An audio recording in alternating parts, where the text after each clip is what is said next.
தென்றலிலே தங்க மலர் பறித்து என் தமிழ் தாய்க்கு சூட்டிவிட்டு இன்று ஏடு தூக்கி கல்வியில் பயிலும் மாணவர்கள் நாளை நாடு காக்கும் தலைவர்களாக வளர வேண்டும் என சொல்லி சங்க தமிழ் தந்த என் தங்க தமிழையும் வணங்கி அவையோர் பெருமக்களையும் சான்றோர் பெருமக்களையும் வணங்கி என் உரையை தொடங்குகிறேன். குன்றென நிமிர்ந்து நில். நல்ல தலைப்பு. குன்றென நிமிர்ந்து நில். மனதளவிலா, உடல் அளவிலா, மதியளவிலா. சற்று சிந்தியுங்கள். ஆனால் இன்றைய சமுதாயமே முதலில் நிமிர்ந்து பார்.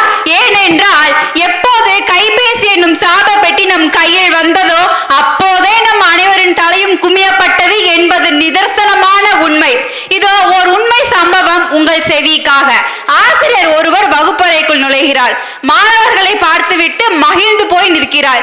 அப்போது ஒரு மாணவன் சட்டென்று நிமிர்ந்து பார்த்துவிட்டு கூறினான், ஐயையோ, தொலைபேசியை மறைத்து வையுங்கள், ஆசிரியர் வகுப்பறைக்குள் வந்து விட்டார் என்று. ஆசிரியரோ திகைத்து போய் நின்றார். இத்தகைய சூழ்நிலையில் எங்கே போய் குன்றென நிமிர்ந்து நிற்பது? அன்றைய காலகட்டத்தில் அப்படி இருந்த போதிலும் இன்றைய காலகட்டம் மாறிவிட்டது. இருப்பினும் இந்த சமுதாயத்தில் தலையை கூட நிமிர்த்தி கொள்ள விருப்பம் இல்லாமல், தலையை கூட நிமிர்த்தி கொள்ள நேரம் இல்லாத சமுதாயத்தில் வாழ்ந்து கொண்டு இருக்கிறோம். யாம் அறிந்த புலவர்களிலே கம்பனை போல் வள்ளுவனை போல் இந்த பூமிதனில் கண்டதில்லை என்று பாரதியார் அன்றே பறைசாற்றினார். அன்றும் சரி இன்றும் சரி அவர்களின் புகழும் படைப்பும் எங்கும் ஓங்கி இருக்குதான் செய்கிறது. என் அருமை தோழர்களே, அதற்கென உங்களை பாரதியாகவோ கம்பனாகவோ மாற சொல்லவில்லை. இயற்கையின் நியதி என்பது தனக்கென வாழாமல் பிறருக்கென வாழும் போதுதான் உள்ளது என்கின்றது புறநானூற்று பாடல். முறை செய்து காக்கும் மன்னவன் இறையென்று வைக்கப்படுவான் என்கின்றது திருக்குறள். அதற்கு அர்த்தம் என்று தெரியுமா? தனக்கென வாழாமல் பலரையும் சேர்த்து வைத்து பலருக்கும் பயன்பெறுமாறு வாழும் போதுதான் இந்த உலகமும் குன்றென நிமிர்ந்து நிற்கும் என்று வள்ளுவன் அன்றே கூறியிருக்கிறான்.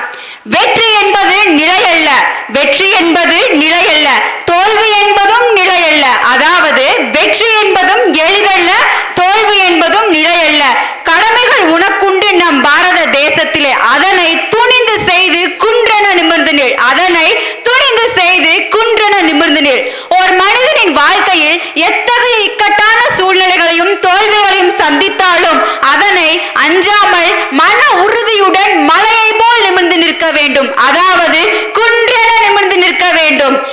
சிதையா நெஞ்சங்கொள் என்றும் சூத்திரமே பாரதியின் வாழ்க்கை நமக்கு வழங்கும் பாடமாகும்.